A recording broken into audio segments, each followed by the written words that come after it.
don't want, or maybe there's a whole lot of things we don't want. But do we want longer lines in the emergency room? No! Do we want more crowded classrooms? No! Do we want cuts to after-school programs, legal services, mental health, and senior citizens? No! That's right, no we don't. And can we afford less jobs in Rochester? That's right.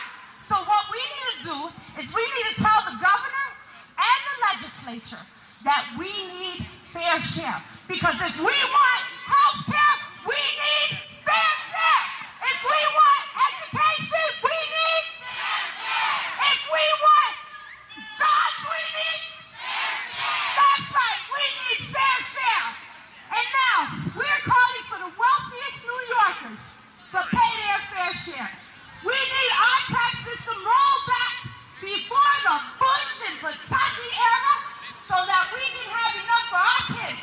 All that trickle-down theory, I don't know about you, but giving cuts to the richest folks in America, in New York State, okay, and that's supposed to benefit us? How's that working for you? It ain't working for me either. Okay, so right now, we're waiting for the Freedom School kids. Are they ready to go? You guys ready to go? Until they're ready to go, what we're going to do is we're going to bring up, and before I start, wait, let me just back up a second, because I'm a little excited here. I'm so excited, and believe me, not because I got to use the bathroom, I'm really excited to be here. And I love it when the crowd comes together to fight for what is right. But there's people going around, and they are circulating petitions to Governor Patterson. You make sure you put your name and your information on that so Governor Patterson knows that you're fighting for your children, for yourself, for your parents. And guess what? Governor Patterson will be here Wednesday. This Wednesday, right down the street, at the convention center. And we won't tell them what we won't tell them. They won't tell them the same. Let me hear you out there. Does anybody want that fair share in New York State? Let me hear you. Now you hear that song back there? Now when I ask the question, I want you to ask Governor Patterson, what's going on? Let me practice this. Hey, Governor Patterson. What's going on? Now the great R&B singer Marvin Gaye, in his prophetic classic record, asked this question, what's going on?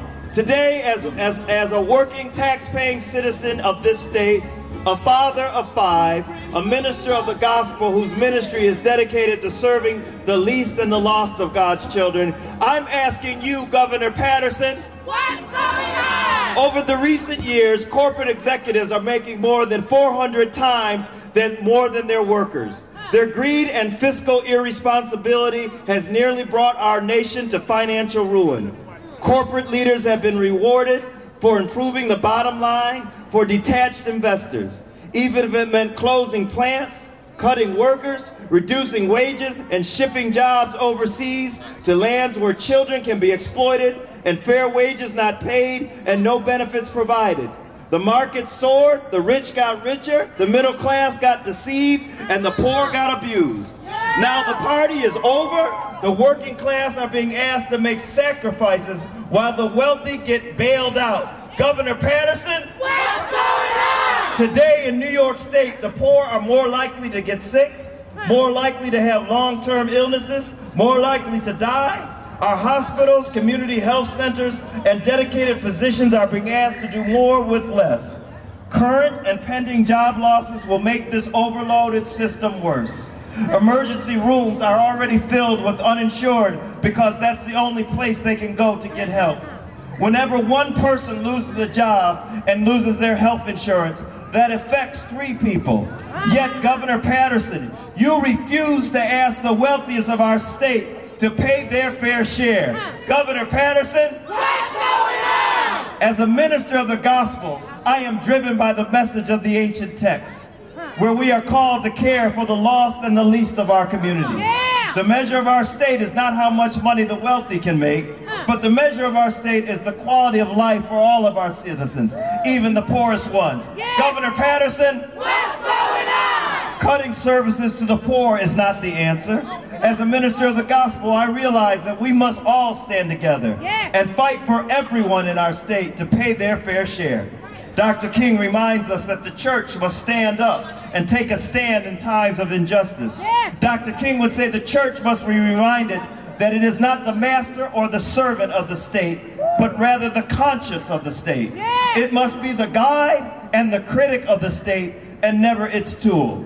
This budget is not only bad policy, poor governance, but this budget proposal by our governor is hostile to the poor and it is immoral. Governor Patterson, it is time for you to take a stand, not stand with those on Wall Street, but stand on the ones on the streets where I live. Governor Patterson, we ask you one more time.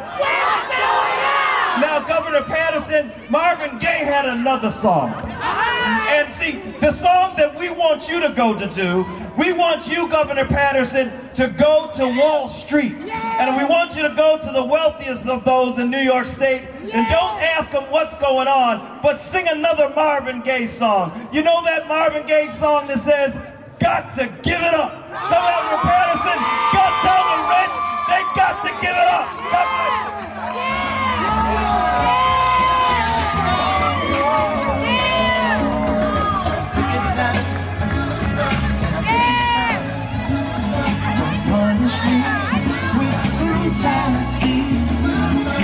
Talk to me so you can see what's going on. Thank you. The next person we've got is Chris Hildebrandt from the Center for Disability Rights. Let's give it up for Chris.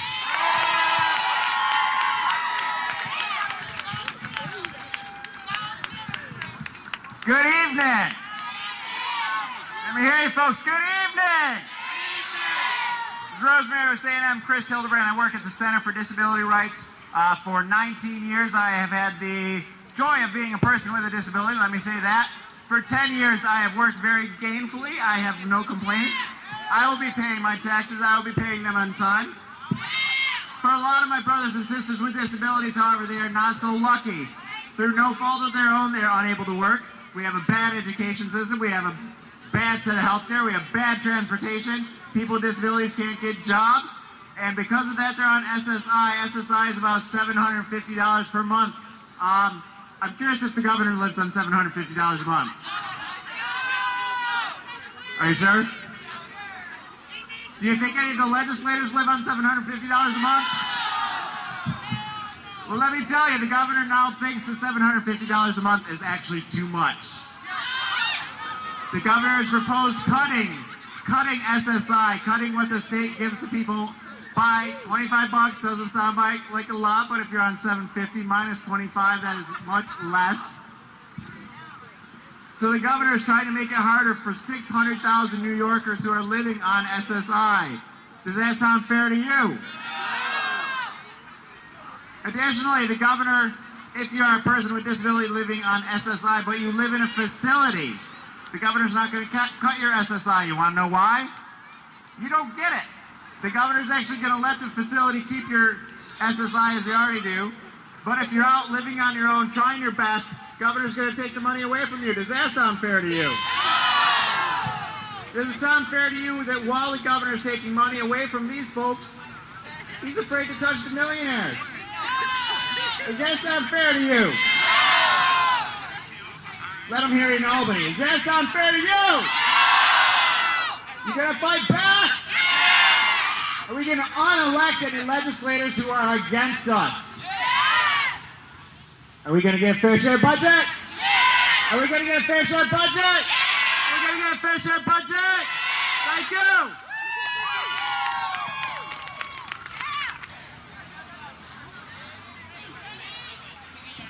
Let's hear it for the Raging Grannies. We're the Raging Grannies singing our song, doo-dah, doo-dah. Patterson's budget is all wrong and cuts are not the way. Gonna rage and roar and scream and yell.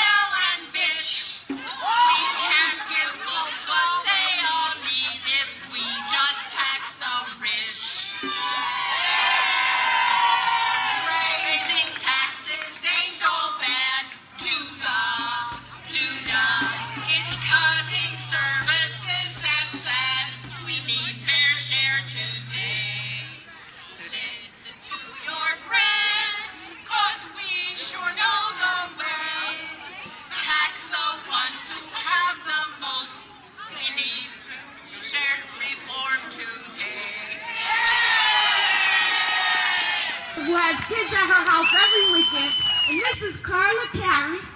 Come on, girl. I love her class. Good evening. In 2007, for the first time, New York State passed a fair funding formula for schools so that underfunded schools serving mostly high needs, high poverty areas would finally get the money that they needed so that they could meet student needs at their schools. This was not extra money. This was the money that was needed so that those students could have access to equal educational opportunity. A very basic civil rights issue, I think. In my school, the money was already making a difference with some of the support personnel that was being added, some of the programs that we could see that were being expanded or started. Unfortunately, sometimes when we take one step forward, we take 10 steps back. And that is exactly what the governor's budget is for education. It's 10 steps backwards. Next year at my school, we're losing 5 teachers, okay? Almost 1 at every single grade level. Yeah. In this time of economic crisis, we often hear that everybody's going to have to sacrifice. These things are necessary. But we need fair sacrifice and we need wise sacrifice. How can we turn to our students and say to them, you have to sacrifice your education. You have to sacrifice your future. As a matter of civil rights, as a matter of justice, Governor Patterson needs to restore funding to the education budget. Thank you. Thank you so much. Now y'all know why she's my favorite 4th grade teacher. She really is good. Not only with her students, those students had, I don't know, they had one of the highest scores, and we can't replicate her program because we don't have the funding. But we got a 38% graduation rate last year. This is crazy. This is crazy. Our teachers are good. Here's another thing. Our hospitals. You know, we've got hospitals that basically, you know, at this point across the state, you know, are really in need. They may shut their doors. And that's the truth. That's not fear-mongering. That is not fear-mongering. The fact is that $24 million less, that buys a lot more than bedpans. That is people's livelihoods that you're talking about. Since Codex demise, Strong Hospital and some of the and the healthcare industry is some of the highest employers here. When we look at things like that and we see that, oh my God, they don't have funding. There's freezes on. People are being laid off. This is about us. Do we have a student that's speaking today? If we don't, well then I'm going to put y'all, pump y'all. We do. There he comes. There he comes. There he is. How y'all doing today, y'all? Yeah.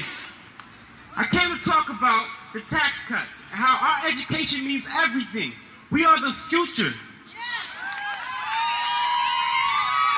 Everything I got, my education, they give us nothing. We have to earn it, fight for it. Nothing is given to us on a silver platter. We, the people, you, we is here today protesting the fact that we have no money. I might grew up on a side that was greener, but when I came here to Rochester, I seen it's really not greener on the other side.